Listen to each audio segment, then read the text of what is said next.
नमस्कार. मी झेन योगी श्रुती देशपांडे. आज तुम्हाला झेन योगाचा अभ्यास का करायचा हे सांगणार आहे. तर झेन योगामध्ये पूर्णपणे माइंड कंट्रोल ही गोष्ट खूप प्रकर्षणाने सांगितली आहे. कारण काय असतं की आपल्या लाईफमध्ये दोन लढे चालू असतात. एक असतो बाहेरच्या जगाशी लढा आणि एक असतो आपला मनाशी झालेला संवाद.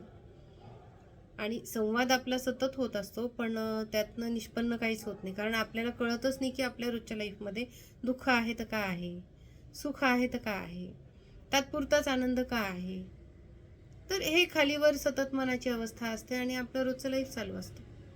आणि मग कधीतरी असं वाटतं की अरे काही अर्थ नाही आहे ह्या लाईफला, कधी आनंद कधी दुःख, असं नॉर्मल काही नाहीच आहे माझ्या लाईफमध्ये. मग हा लाईफचा जर तिढा आपल्याला सोडवायचा असेल तर आपल्याला झेन योगाचा अभ्यास करायला हवा. झेन योगाचा अभ्यास समजून घेण्यासाठी ढोबळमानाने आपल्याला ब्रेनचा अभ्यास थोडासा करावा लागणार आहे. फार खोलात नाही जायचं आहे आपल्याला, पण ढोबळमानाने त्याची आपल्याला माहिती पाहिजे.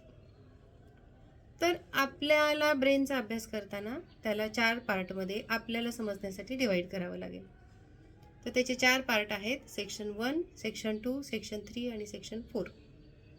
सेक्शन 1 मध्ये काय असतं, तर सेक्शन 1ला चित्त म्हटलेलं आहे, कॉन्शियसनेस, टोटल अवेअरनेस असतो या सेक्शन 1 मध्ये. अवेअरनेस म्हणजे काय, तर बाहेरच्या परिस्थितीचं भान, आपल्याला काय होतंय, आतमध्ये दुखतंय, खुपतंय किंवा आपल्याला त्रास होतोय, वाईट वाटतंय, हे सगळं जे फिलिंग्स आहेत ह्या सेक्शन 1 मध्ये असतात. आणि आपली थिंकिंग कॅपॅसिटी असते, आपल्याला एखाद्या गोष्टीचं डिसिजन घ्यायचं असतं, तर डिसिजन मेकिंगसुद्धा सेक्शन 1 मध्येच त्याचाच तो पार्ट आहे. एकूण काय तरी आपलं इमोशनल आणि मेंटल वर्ल्ड जे आहे आपलं, म्हणजे सेक्शन 1 आहे. आता सेक्शन 2 काय आहे, तर सेक्शन 2 मध्ये 2 भाग आहेत, सेक्शन 2A आणि सेक्शन 2B. आज आपण सेक्शन 2A अभ्यास करणार आहोत. सेक्शन 2A मध्ये काय असतं, तर सेक्शन 2A हा मिड ब्रेनमध्ये असतो आणि त्याचं काम, सेक्शन 2A काम काय, तर मशीनसारखं काम असतं त्याचं. त्याच्यामध्ये एक रेटिक्युलर ॲक्टिवेटिंग सिस्टीम, RAS नावाची एक सिस्टीम असते. तर ती सिस्टीम काय असते, तर तो एक नर्व्सचा गुच्छ असतो, कोनिकल फॉर्ममध्ये सगळ्या नर्व्सचा गुच्छ बसवलेला असतो आणि एका जाळीमध्ये तो कोनिकल फॉर्ममध्ये असतो आणि ते मिड ब्रेनमध्ये त्याची जागा असते. मग आता सेक्शन 2A काम काय आहे, तर बाहेरच्या इम्पल्सेस आपल्या नर्व्समधून RAS मध्ये जातात. म्हणजे काय होतं, तर आपण एखादा आवाज ऐकतो, अन्नाची चव घेतो आहोत, कुठून तरी काहीतरी म्युझिक ऐकतोय, कुठला तरी स्पर्श होतो आहे, तर या सगळ्या गोष्टींचं ज्ञान आपल्याला आपल्या बॉडीमध्ये त्या इम्पल्सेस जातात, त्या संवेदना जातात आणि बॉडीमधून त्या स्पायनल कॉर्डमधून सगळ्या नर्व्स RAS मध्ये पोचलेल्या असतात. तर त्या नर्व्समधून ह्या इम्पल्सेस आपल्या RAS मध्ये जातात. मग RAS काय करतं, रेटिक्युलर ॲक्टिवेटिंग सिस्टीम, ती काय करते, तर ही येणारी इम्पल्स किती महत्त्वाची आहे, आवाज येतोय तर तो किती मोठा करून आपल्याला पोचवायचा आहे, जेणेकरून आपल्या बॉडीला त्रास होणार नाही. आता उदाहरण घ्यायचं झालं तर आपल्या घरात पार्टी चालू आहे, म्युझिक चालू आहे, गप्पा गोष्टी गाणे आणि असा मस्त एकदम छान माहोल जमलाय, आपण पूर्ण टोटली इन्व्हॉल्व आहोत त्याच्यात. आणि कुठून तरी आपल्याला बिल्डिंगच्या कन्स्ट्रक्शनचा ठाक ठोक ठाक आवाज चालू असतो, तो येतो, बारीक येतो पण येतो. आणि आपण म्हणतो की काय अरे हे कन्स्ट्रक्शन संपतच नाहीये. मग RAS ठरवते की हिला जाणीव तर करून द्यायची ह्या आवाजाची, पण मग ती किती प्रमाणात. कोणी म्हणतं मला तर काहीच ऐकू येत नाही, पण आपल्याला ते ऐकू येतं.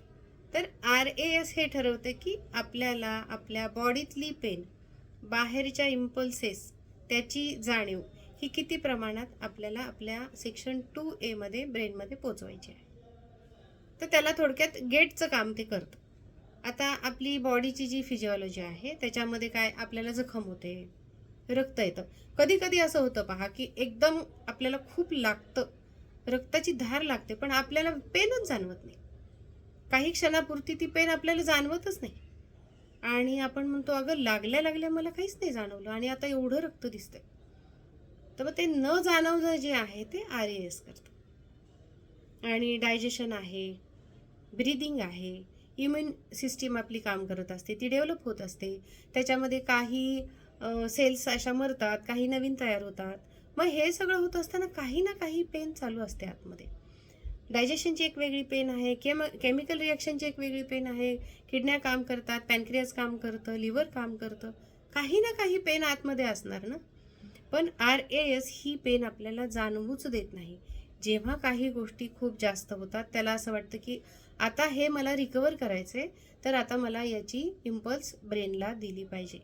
तेव्हाच RAS आपल्याकडे त्याची जाणीव पाठवतं आणि आपल्याला वाटतं, अरे खूप माझ्या पोटात दुखतंय आता, किंवा काहीतरी मला आता आतमध्ये गळ्याला मला त्रास होतोय, घास गिळताना मला त्रास होतोय. ते आपल्याला, आणि त्याच्यामुळं काय होतं, RASमुळं आपलं लाईफ खूप सोपं जातं.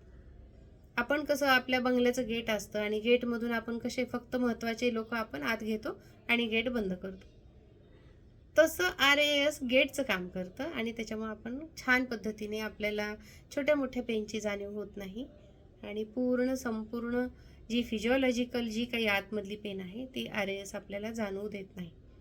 तर सेक्शन 2A हा आपल्याला देवाने दिलेलं एक वरदान आहे, ज्याच्यामुळे आपल्याला अजिबात पेनची जाणीव होत नाही आणि जेव्हा खरोखर त्याची आवश्यकता असते, ती रिकवर करायची असते, तेव्हा ती मेंदूपर्यंत जाते.